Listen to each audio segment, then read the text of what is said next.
বাংলাদেশ যুব শক্তি কনভেন্স 2026।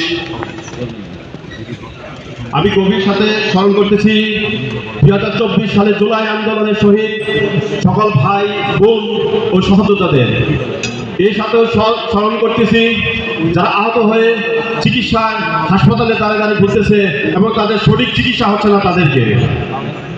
প্রিয় সংগ্রামী বন্ধুগণ, 2020 সাল থেকে এই রাজপথে লড়াই সংগ্রাম আন্দোলন ফ্যাসিস্ট সরকারের আমলে বিভিন্ন হুমকি হামলা মামলার মধ্যে দিয়ে গড়ে ওঠা বাংলাদেশ যুব অধিকার পরিষদ তার অগ্রণী ভূমিকার মাধ্যমে শেষ পর্যন্ত আমরা এই গণঅভ্যুত্থানের সূচনা ঘটিয়েছি। প্রিয় সংগ্রামী বন্ধুগণ, আপনারা জানেন বাংলাদেশ যুব অধিকার পরিষদ তাদের এই দীর্ঘ লড়াই সংগ্রামের মাধ্যমে যে স্বৈরাচার হাসিনার পতন ঘটিয়েছে তার মাধ্যমে আমরা বাংলাদেশে একটি দ্বিতীয় স্বাধীন দেশ পেয়েছি।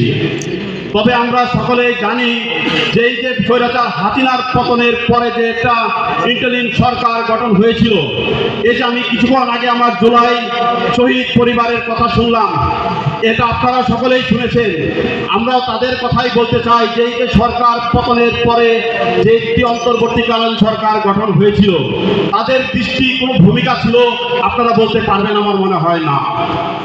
তারা যে বিচার ব্যবস্থা চালু করেছিল সেটা শুধুমাত্র নামে মাত্র। আজকে আমরা দেখতে পাচ্ছি এই যে বাংলাদেশ যুব অধিকার পরিষদ তাদের লড়াই সংগ্রামের মাধ্যমে যে অগ্রণী ভূমিকা রেখেছিল সেই দৃষ্টিকোণ থেকে আমরা আবার চাই এই যে অন্তর্বর্তীকালীন সরকারের আমলে যে বিচার ব্যবস্থা তারা রেখে গিয়েছিল সেটা পরিপূর্ণ সফল হোক। আমি আর এখানে বেশি কথা বলতে চাচ্ছি না।